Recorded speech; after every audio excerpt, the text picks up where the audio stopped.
ओम श्री गणेशाय नमः। श्री जानकी वल्लभो विजयते श्री रामचरित मानस तृतीय सोपान अरण्यकांड श्लोक नंबर 1 से लेकर के दोहा नंबर 1 तक हिंदी अर्थ। जय श्री राम। मूलम धर्म तरोर विवेक जलधय पूर्णेन्दुमानंददा।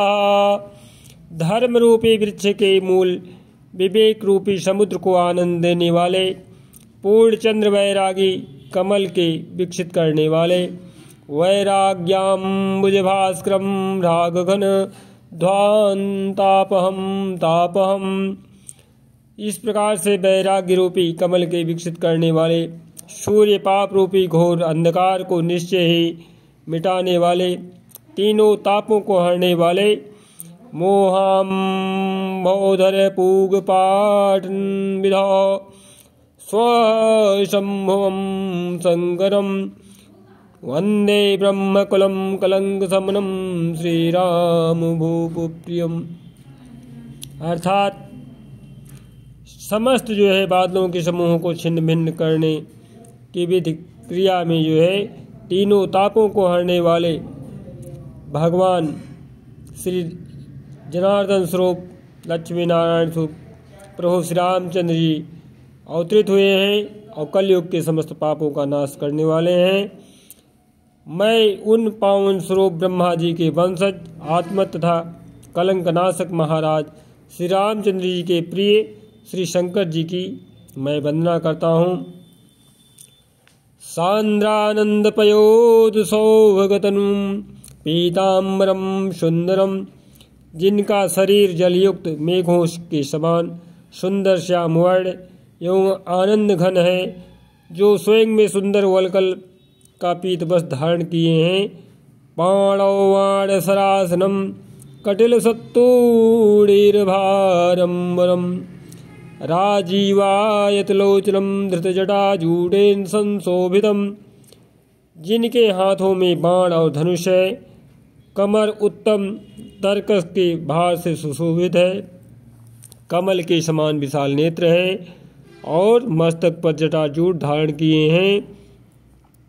सीता लक्ष्मण संयुतम पथ पथिगतम रामाभिरामम भजे।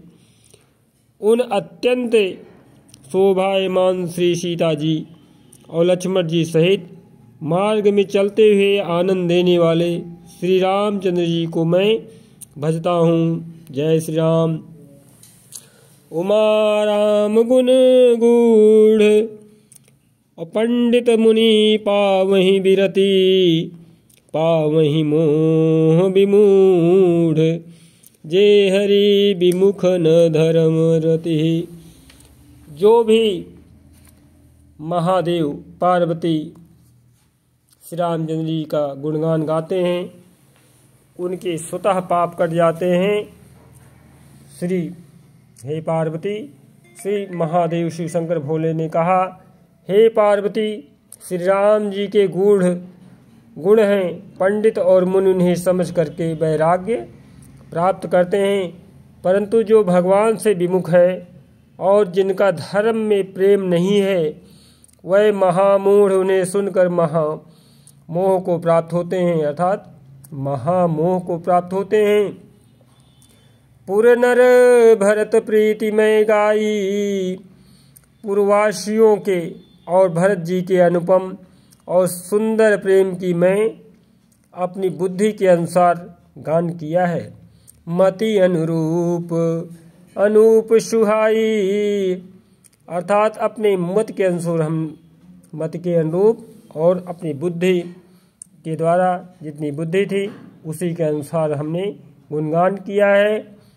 कि अब प्रभु चरित सुनहु अति पावन करत जीवन सुर नर मुनि भावन। अब देवता मनुष्य और मुनियों के मन को भाने वाले प्रभु श्री रामचंद्र जी के वह अत्यंत पवित्र चरित्र सुनो, जिन्हें वह वन में कर रहे हैं। एक बार चुनी कुसुम सुहाए। एक बार सुंदर फूल चुनकर श्री राम जी ने अपने हाथों से भांति भांति के गहने बनाए। निज कर भूषण राम बनाए। सुंदर अलंकृत फूलों की माला अर्थात गहने स्वयं प्रभु श्री रामचंद्र जी ने बनाया। और आगे सीत ही पहिराए प्रभु सादर। सुंदर फटक शिला पर बैठे हुए प्रभु ने आदर के साथ वह गहने श्री सीता जी को पहनाए। बैठे फटिक शिला पर सुंदर सुंदर स्फटिक शिला पर बैठे हुए प्रभु श्री रामचंद्र जी माता जानकी के साथ जो है अत्यंत ही शोभायमान हो रहे हैं। उन फूलों की माला बना करके अपने हाथों से पिरो कर पहनाए हैं।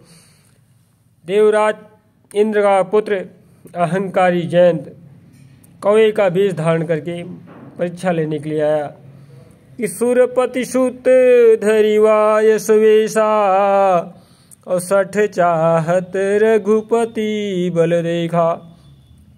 वह मूर्ख जो है श्री रघुनाथ जी का बल देखना चाहता था। जिमि पिपीली का सागर था महामंदमति पावन चाहा।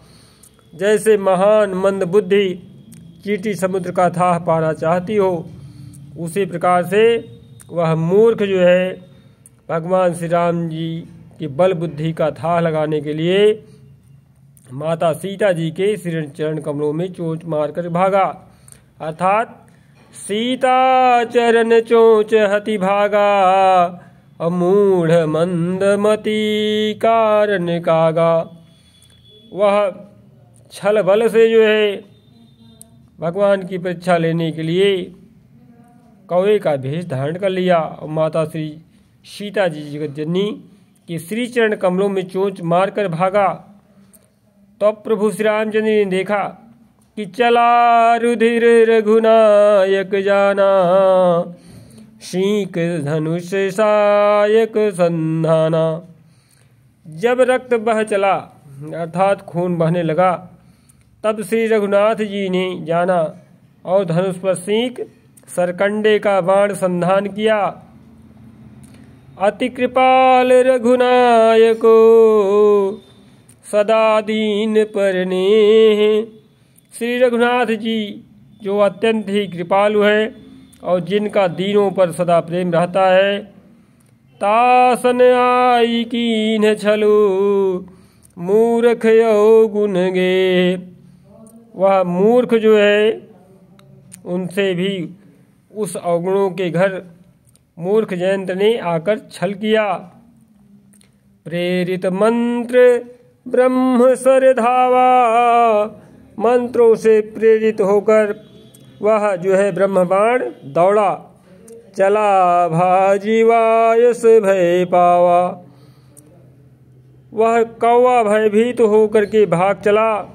वह अपना असली रूप जो है धर करके पिता इंद्र के पास गया। धरि निज रूप गयो पितु पाही और राम विमुख राखा ते ही नाही। इस प्रकार से जो है श्री राम जी का विरोधी जान करके इंद्र ने भी उसको अपने पास नहीं रखा। जय श्री राम। भा निराश उपजी मन त्रासा। तब वह जो है निराश हो गया, उसके मन में भय उत्पन्न हो गया। इस प्रकार से कि जथा चक्र भय ऋषि दुर्वासा। जिस प्रकार से जो है दुर्वासा ऋषि को चक्र से भय हुआ था। ब्रह्मधाम शिवपुर सबलोका फिरा श्रमित व्याकुल भय शोका। वह मूर्ख राजकुमार जयंत देवराज का पुत्र जो है महान ही अहंकारी था और कौवे का भेष बना करके तीनों लोकों में भ्रमण करने लगा। ब्रह्मलोक भी गया, शिवलोक भी गया, आज समस्त लोकों में गया और थका हुआ और भय से शोक से व्याकुल होकर भागता रहा। काहू बैठन कहा नोही। पर रखना तो दूर रहा, किसी ने उसे बैठने तक के लिए नहीं कहा। राखी को सकई राम कर द्रोही। श्री राम जी के द्रोही को कौन रख सकता है। काकभूषुंडी जी कहते हैं कि मातु मृत्यु पितु समन समाना, असुधा होई विष सुनु हरि जाना। हे गरुण सुनिए, उसके लिए माता मृत्यु के समान, पिता यमराज के समान और अमृत जो है विष के समान हो जाता है। तो मित्र करई सत रिपु कै करनी, ता कह विबुध नदी वै तरणी। मित्र सैकड़ों शत्रुओं की सी करनी वाले लगते हैं, अनेकों प्रकार से सैकड़ों प्रकार से द्रोह करने शुरू कर देते हैं, क्योंकि रघुकुल के श्रोमण प्रभु श्री रामचंद्र जी से उसने जो है तो सुनी मोल लिया कि सब जगुता ही अनलहु ताता, जो रघुबीर विमुख सुख भ्राता। अर्थात जो रघुबीर विमुख सुनु भ्राता है। भाई सुनिए, यमपुरी की नदी हो जाती है, और हे भाई सुनिए श्री रघुनाथ जी के विमुख होता है समस्त जगत, उसके लिए अग्नि से भी अधिक गर्म जलाने वाली हो जाती है।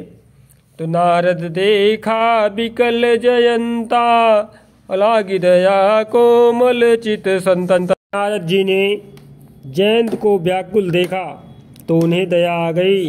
लागी दया कोमल चित संता, नारद जी को महान दया आ गई, क्योंकि संतों का चित्त बड़ा कोमल होता है।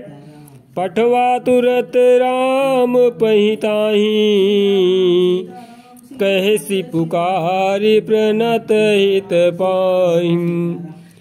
उन्होंने उसे समझाकर तुरंत श्री राम जी के पास भेज दिया। उसने जाकर पुकार कर कहा, हे शरणागत के हितकारी, मेरी रक्षा कीजिए, रक्षा कीजिए। आतुर सभय गहसी पद जाई, त्राहि त्राहि दयाल रघुराई। आतुर और भयभीत जयंत ने जा करके श्री राम जी के चरण कमल पकड़ लिए और कहा, हे दयालु रघुनाथ जी, रक्षा कीजिए, रक्षा कीजिए। अतुलित बल अतुलित प्रभुताई, मैं मति मंद जान नहीं पाई। आपके अतुलित बल और आपकी अतुलित प्रभुता सामर्थ्य को मैं मंद बुद्धि वाला, मोटी बुद्धि वाला जयंत समझ नहीं पाया, प्रभु जान नहीं पाया था। निज कृत कर्म जनित फल पायूं, अपने किए हुए कर्म से उत्पन्न हुआ फल मैंने पा लिया है। अब प्रभु पाहि शरण तकियायूं। अब हे प्रभु मेरी रक्षा कीजिए, मेरी रक्षा कीजिए प्रभु, मैं बहुत ही व्याकुल हो रहा हूँ, रो रहा हूँ। नहीं नहीं, तो इस तरह से गिड़गिड़ाने लगा। मूर्ख राजकुमार जयंत कौवे का भेष धारण करके, बच्चों ध्यान पूर्वक सुनिए। और शिव जी कहते हैं कि हे पार्वती सुनिए, सुनी कृपाल यति आरती बानी, और एक नयन करी तजा भवानी। शिव जी कहते हैं कि पार्वती कृपालु श्री रघुनाथ जी ने उसकी अत्यंत आर्त दुख भरी वाणी को सुनकर के उसे एक आंख का काना करके छोड़ दिया। यद्यपि उसका जो है वध कर देना ही उचित था, लेकिन दीनों पर दुखियों पर दया करने वाले प्रभु भगवान रघुकुल शिरोमण श्री रामचंद्र जी ने उसे जो है एक आंख का अंधा बना करके छोड़ दिया। अर्थात एक नयन करी तजा भवानी। जय श्री बोलिए, जय श्री राम, जय जय श्री राम, जय श्री राम, जय जय श्री राम। बोलिए सियापत रामचंद्र की जय। काकभूषुंडी